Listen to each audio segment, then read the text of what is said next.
শুধু একটা নির্বাচন কিংবা ভোটের জন্য এত মানুষ জীবন দেয়নি বলে মন্তব্য করেছেন অন্তর্বর্তী সরকারের যুব ও ক্রীড়া এবং স্থানীয় সরকার, পল্লী উন্নয়ন ও সমবায় মন্ত্রণালয়ের উপদেষ্টা আসিফ মাহমুদ সজীব ভূঁইয়া।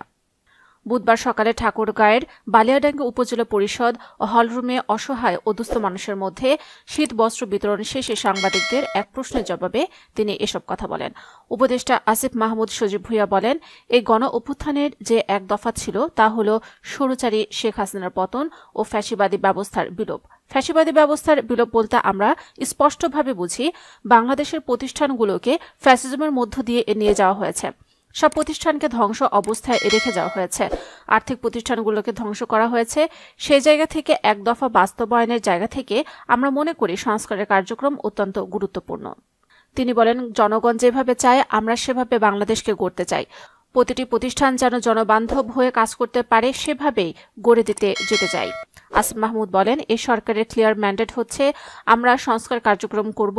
আপনারা জানেন আমাদের কমিশনগুলোর 3 মাসের মতো সময় হয়ে যাচ্ছে। আমরা প্রস্তাবনা দেব, তারপর যারা স্টক হোল্ডার আছেন তাদের সঙ্গে কথা বলে সংস্কার কার্যক্রম বাস্তবায়ন করে একটা নির্বাচনের দিকে যাব। ঠাকুরগাঁয়ে আন্দোলনে আহত ব্যক্তিরা সরকারি সহযোগিতা পাচ্ছেন না জানালে আসিফ মাহমুদ বলেন, ঠাকুরগাঁয়ের আহত কয়েকজনের সঙ্গে আমার কথা হয়েছে, যারা এখানে প্রতিনিধিত্ব হিসেবে কাজ করেছেন তাদের সঙ্গে কথা হয়েছে। আহত ব্যক্তিদের চিকিৎসার ব্যাপারেও আরও কিভাবে সহযোগিতা করা যায় বিষয়টি কেন্দ্রীয়ভাবে জুলাই শহীদ স্মৃতি ফাউন্ডেশনে যারা দেখেন তাদের সঙ্গে যোগাযোগের ব্যবস্থা করেছি।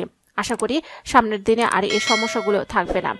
এ সময় স্থানীয় সরকার প্রকৌশলের অধিদপ্তরের ঠাকুরগাঁও কার্যালয়ের নির্বাহী প্রকৌশলী মোহাম্মদ মামুন বিশ্বাস, অতিরিক্ত জেলা প্রশাসক সর্দার মোস্তফা শাহীন, অতিরিক্ত পুলিশ সুপার